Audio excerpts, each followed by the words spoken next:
এরই ফাঁকে কিন্তু চাংখারপুলে আমরা দেখিয়েছি যে আন্দোলনকারীদের সাথে পুলিশের ধাওয়া পাল্টা ধাওয়ার ঘটনা ঘটে।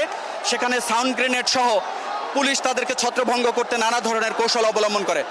তবে আমরা দেখলাম যে দুপুরে 1টার পর থেকে একেবারে আন্দোলনকারীদের জোয়ারে পরিণত হয়েছে শাহবাগ।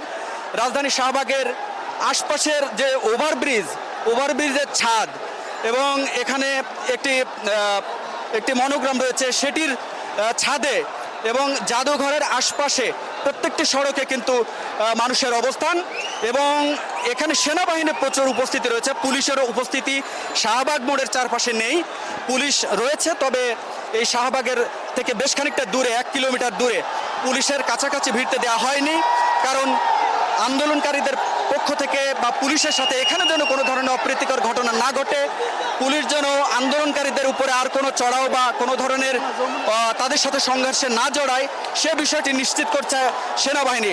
এবং আমরা একটি বিষয় এখানে খুবই স্পর্শকাতর দেখেছি যে আন্দোলনকারীরা সেনাবাহিনীর সদস্যদেরকে জড়িয়ে ধরে তারা তাদের এই অবস্থানকে, শান্তিপূর্ণ অবস্থানকে তারা সাধুবাদ জানিয়েছে। একটু বলে রাখি যে আপনারা জানেন যে ছাত্র আন্দোলনের সূত্রপাত যেটি ঘটেছিল কোটা সংস্কার আন্দোলন, সেই কোটা সংস্কার আন্দোলনকে ঘিরে মূলত ছাত্রদের এই আন্দোলনের সূত্রপাত।